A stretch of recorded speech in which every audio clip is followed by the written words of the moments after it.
माता की। आवाज नहीं आ रहा। भारत माता की।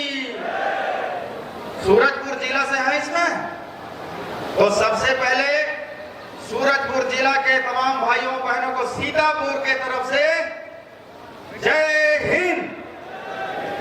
कम ही है लग रहा है सूरजपुर के। बलरामपुर जिला के कितने हैं इसमें? वो पीछे बैठे हुए हैं। बलरामपुर जिला के सभी भाइयों बहनों कार्यकर्ताओं को भी सीतापुर विधानसभा के तरफ से जय जोहार।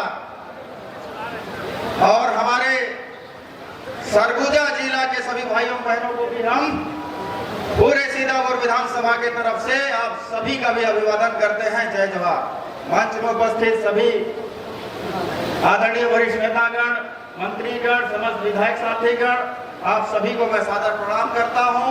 और यहाँ उपस्थित दूर दूर से आए हुए सभी जिले के कार्यकर्ता बंधु, यहाँ उपस्थित सभी माताओं बहनों, युवा साथी और पत्रकार बंधुओं और सुरक्षा में तैनात पुलिस के अधिकारियों और जवानों, आप सभी का इस महा जनसभा में हार्दिक स्वागत और अभिनंदन करता हूं।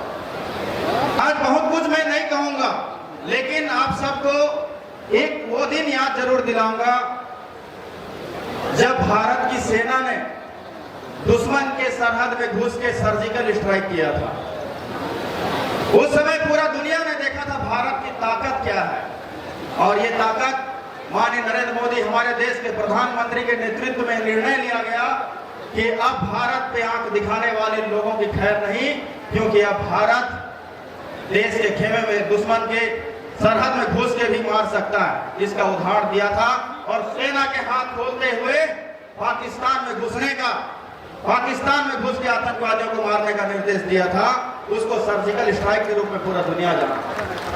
उस समय पूरा दुनिया ने देखा था भारत की ताकत क्या है, और ये ताकत माननीय नरेंद्र मोदी हमारे देश के प्रधानमंत्री के नेतृत्व में निर्णय लिया गया कि अब भारत पे आंख दिखाने वाले लोगों की खैर नहीं, क्योंकि अब भारत देश के खेमे में दुश्मन के सरहद में घुस के भी मार सकता है। इसका उदाहरण दिया था और सेना के हाथ खोलते हुए पाकिस्तान में घुसने का, पाकिस्तान में घुस के आतंकवादियों को मारने का निर्देश दिया था।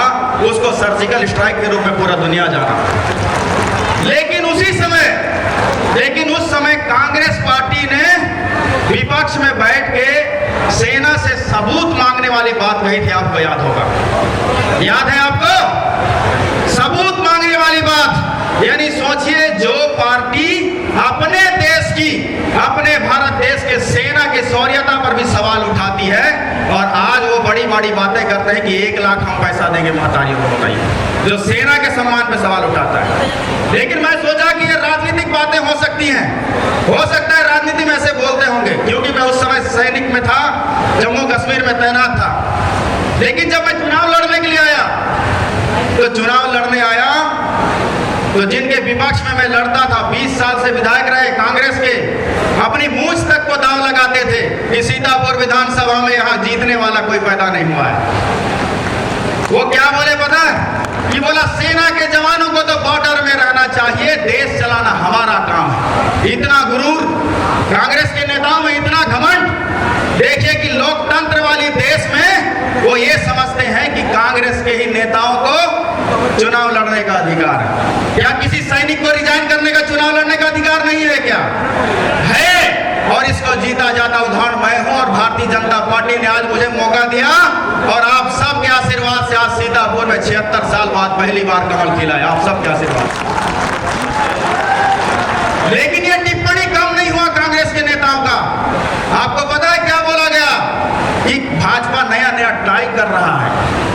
भाजपा के लोग सांड के सामने बछरू को उतार दिए हैं। सोचिए, इतना वक्तव्य। हमें बछरू से संबोधन किया, हमें यह बोला कि वो क्या जानता है, उसको केवल गोली चलाना आता है, उसको राजनीति के बारे में कुछ नहीं आता है। लेकिन आपको हम बता दें कि हमारे विधानसभा क्षेत्र में 76 साल तक डिलीवरी केस के लिए भी 5-5 किलोमीटर तक झिलगी भार में उठा के लाते थे माताओं बहनों को। लेकिन आज इस 3 महीनों में माननीय विष्णुदेव साय जी की सरकार में, फूल छाप की सरकार में, हमारे सिर्फ एक बार मांगने से ही वो झिलगी भार वाली सदियों की समस्या 28 नई सड़कें स्वीकृत करके 150 करोड़ के लागत से बनना शुरू हो गए। ये बछड़ों का काम है, ये भारतीय जनता पार्टी का काम है।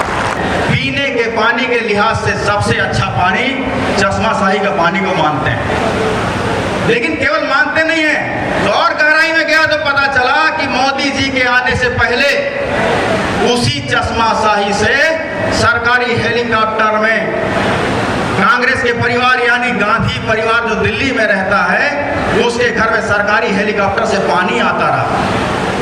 पूरे इतने सालों साल तक मोदी जी के आने से पहले सरकारी हेलीकॉप्टर में चश्मा शाही से पीने के लिए पानी दिल्ली आता रहा गांधी परिवार के लिए, लेकिन गरीबों के घर में पानी जाए ऐसा किसी ने नहीं सोचा। लेकिन आज नरेंद्र मोदी जी देश में आए और घर घर में पानी पहुंचाऊंगा संकल्प लिया और नल जल की योजना चालू किया।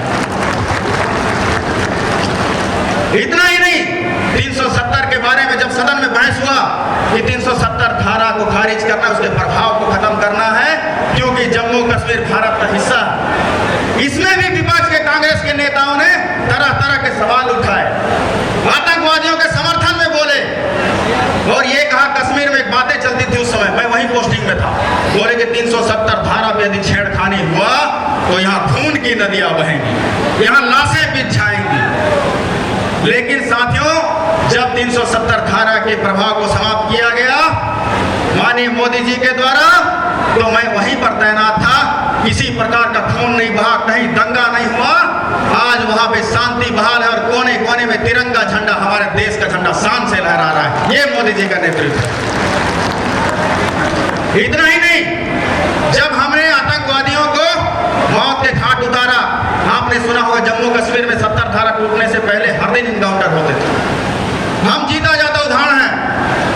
उस समय कांग्रेस के नेता आतंकवादियों के लाश के सामने आंसू बहाती, उनका समर्थन करती है। तभी मैंने जाना कि कांग्रेस की पार्टी ने इस देश को आगे बढ़ाने का काम नहीं किया है, पीछे धकेलने का काम किया, आतंकवादियों को समर्थन देने का काम किया, उन आतंकवादियों को समर्थन देने का काम किया जो इस देश में घुस के यहाँ को तबाह करना चाहता है, इस देश में घुस के यहाँ की शांति भंग करना चाहता है, उनका साथ दिया है। लेकिन मैं कहना चाहता हूं कि जब देश की बारी आनी चाहिए तो एक साथ मिलकर हमें देश की मजबूती के लिए काम करना चाहिए, एक साथ मिलकर हमारी देश की समृद्धि के लिए काम करनी चाहिए। लेकिन कांग्रेस के पार्टी ने देश के मुद्दे में भी पक्षपात किया, कभी सेना को आगे बढ़ने नहीं दिया, कहीं युवाओं को आगे बढ़ने नहीं दिया। लेकिन अब साथियों, इसी चीज का जवाब देने के लिए हम सब इकट्ठे हुए हैं और इस बार 400 पार के नारा के साथ भारतीय जनता पार्टी का पताका लेके हम गली गली तक निकलेंगे। आप सबसे निवेदन करता हूं कि विकास के साथ चलिए, विनाश के साथ नहीं। और इस बार इस सरगोजा लोकसभा को प्रचंड बहुमत से माननीय चिंतामणि महाराज जी को जो आज फूल छाप के पताका लेके आगे बढ़ रहे हैं, उसको हम प्रचंड बहुमत से जीत दिलाकर एक कमल का फूल मोदी जी को मजबूत करने के लिए यहां से भेजेंगे। यही मैं आप सबसे निवेदन करता हूं। जय हिंद, जय भारत।